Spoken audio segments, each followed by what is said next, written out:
أعوذ بالله من الشيطان الرجيم. بسم الله الرحمن الرحيم. أولئك الذين اشتروا الحياة الدنيا بالآخرة فلا يخفف عنهم العذاب ولا هم ينصرون. ولقد آتينا موسى الكتاب وقفينا من بعده بالرسل وآتينا عيسى ابن مريم البينات وأيدناه بروح القدس أفكلما جاءكم رسول بما لا تهوى أنفسكم استكبرتم ففريقا كذبتم وفريقا تقتلون.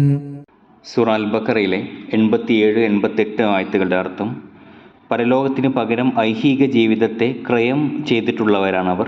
തന്നിമിത്തം അവർക്ക് ശിക്ഷ ലഘൂകരിക്കപ്പെടുന്നതല്ല, അവർ സഹായിക്കപ്പെടുന്നതുമല്ല. തീർച്ചയായും മൂസാക്ക് നാം ഗ്രന്ഥം നൽകിയിട്ടുണ്ട്. അദ്ദേഹത്തിന് ശേഷം അദ്ദേഹത്തെ പിന്തുടർന്ന് പ്രവാചകന്മാരെ നാം അയക്കുകയും ചെയ്തു. മറിയമിൻ്റെ മകൻ ഈസാക്ക് നാം സ്പഷ്ടമായ തെളിവുകൾ നൽകുകയും പരിശുദ്ധാത്മാവിനെ കൊണ്ട് അദ്ദേഹത്തെ ബലപ്പെടുത്തുകയും ചെയ്തു. എന്നാൽ എല്ലാവരെയും നിങ്ങൾ എതിർത്തു. അപ്പോൾ നിങ്ങളുടെ മനസ്സുകൾ ഇഷ്ടപ്പെടാത്ത സന്ദേശവുമായി നിങ്ങളുടെ അടുക്കൽ ഓരോ ദൂതൻ വരുമ്പോഴും നിങ്ങൾ ഗർവ് കാണിക്കുകയും അങ്ങനെ അവരിൽ ചിലരെ നിങ്ങൾ നിഷേധിച്ച് തള്ളുകയും മറ്റു ചിലരെ നിങ്ങൾ കൊലപ്പെടുത്തുകയുമാണോ ചെയ്യുന്നത്? ഈ ആയത്തുകളുടെ തഫ്സീറിൽ മുസ്ലിം മൗദ് റളിയല്ലാഹു തആല അൻഹു പറയുന്നു, ഈ ആയത്തിൽ പറയുന്നത് യഹൂദികൾ മതം ഉപേക്ഷിച്ചതിൻ്റെ ഫലമായി അവർക്ക് ഈ ലോകത്ത് ശിക്ഷ നൽകപ്പെടുന്നതാണ്. അവരുടെ ഭരണകൂടം അവരിൽ നിന്നും എടുക്കപ്പെടും. അവർ മതപരമായിട്ടുള്ള കാര്യങ്ങൾ ഉൾക്കൊള്ളുന്നത് വരെ അവരുടെ ശിക്ഷയിൽ ഒരിളവും ഉണ്ടായിരിക്കുകയില്ല. ഉദൂർ പറയുന്നു, വിശുദ്ധ ഖുർആൻ്റെ ക്രമവുമായി ബന്ധപ്പെട്ടുകൊണ്ടുള്ളൊരു അടിസ്ഥാന കാര്യമാണ്. വിശുദ്ധ ഖുർആൻ ഒരു വിഷയത്തെക്കുറിച്ച് പറയുമ്പോൾ ആ വിഷയത്തിൻ്റെ തുടക്കത്തിലും അതുപോലെ തന്നെ ആ വിഷയത്തിൻ്റെ അവസാനത്തിലും ആ കാര്യത്തെക്കുറിച്ച് വീണ്ടും ആവർത്തിക്കുന്നു എന്നുള്ളതാണ്. ഇവിടെ ആദ്യം പറഞ്ഞിരുന്നത് യഹൂദികൾ വിശ്വസിച്ചത് ഞങ്ങൾക്ക് കുറച്ച് ദിവസത്തേക്ക് മാത്രം ശിക്ഷ ലഭിക്കുകയുള്ളൂ എന്നുള്ളതായിരുന്നു. ലൻ തമസ്സനന്നാറ ഇല്ല അയ്യാമ മഅദൂദാത്ത്, ഏതാനും ചില ദിവസങ്ങളല്ലാതെ ദൈവിക ശിക്ഷ ഞങ്ങൾക്കുണ്ടാവുകയില്ല എന്നതായിരുന്നു അവരുടെ വിശ്വാസം. ആ കാര്യത്തെക്കുറിച്ച് വിവരിച്ചതിന് ശേഷം അതിൻ്റെ അവസാനത്തിൽ അള്ളാഹു വീണ്ടും പറയുന്ന കാര്യമാണ് അവരുടെ വിശ്വാസം തെറ്റാണ്, അവരുടെ ശിക്ഷയിൽ ഒരിളവും ഉണ്ടായിരിക്കുകയില്ല. രണ്ടാമതായി അവർ മനസ്സിലാക്കിയിരുന്നത് അവരുടെ പ്രവാചകന്മാരുമായിട്ടുള്ള ബന്ധം അവരെ സഹായിക്കുമെന്നുള്ളതായിരുന്നു. ആ വിശ്വാസത്തെ കൂടിയാണ് അള്ളാഹു ഇവിടെ എതിർക്കുന്നതും അവർക്ക് ഒരു വിധത്തിലുള്ള സഹായവും നൽകപ്പെടുകയില്ല എന്നാണ് പറയുന്നത്. അടുത്ത ആയത്തിൽ പറയുന്നത് വലഖദ് ആതൈനാ മൂസൽ കിതാബ വഖഫൈനാ മിൻ ബഅദിഹി ബിർറുസുൽ. ഈ ആയത്തിൽ കഫൈന എന്നതിൻ്റെ അർത്ഥം പിന്തുടർന്നുകൊണ്ട് പ്രവാചകന്മാരെ അയക്കുക എന്നുള്ളതാണ്.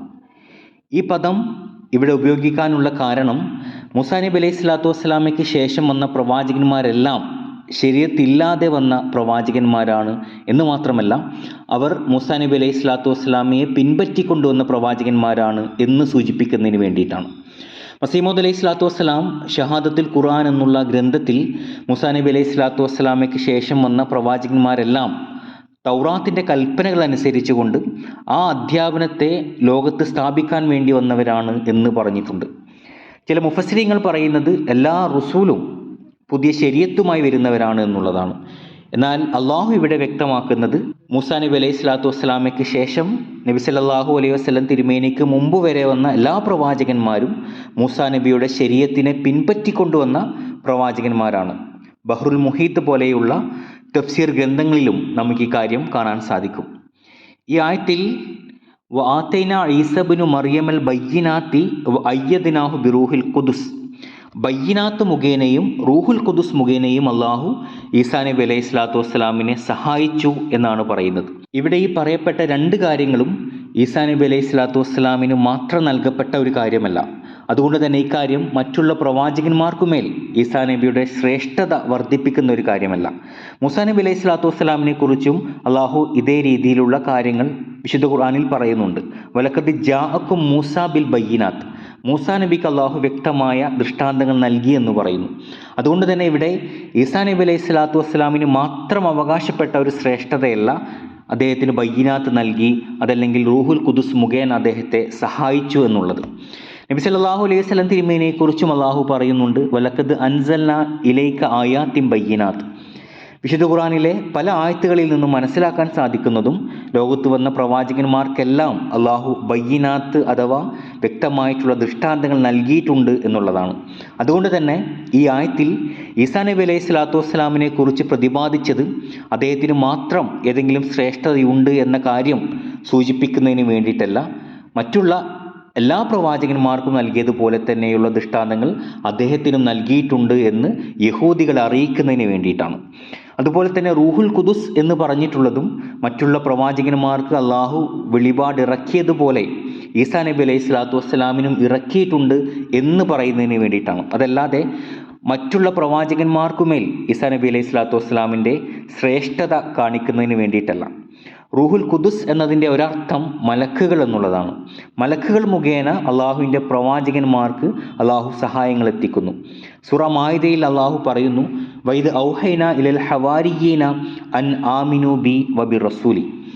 ഇവിടെ അള്ളാഹു പറയുന്നത്, ഞാൻ ഹവാരികൾക്ക്, അതായത് ഈസാ നബി അലൈഹി സ്വലാത്തു വസ്സലാമിൻ്റെ അനുയായികൾക്ക് എന്നിലും എൻ്റെ പ്രവാചകനിലും വിശ്വസിക്കാൻ വേണ്ടി വഹി ഇറക്കിയ സന്ദർഭവും സ്മരിക്കുക.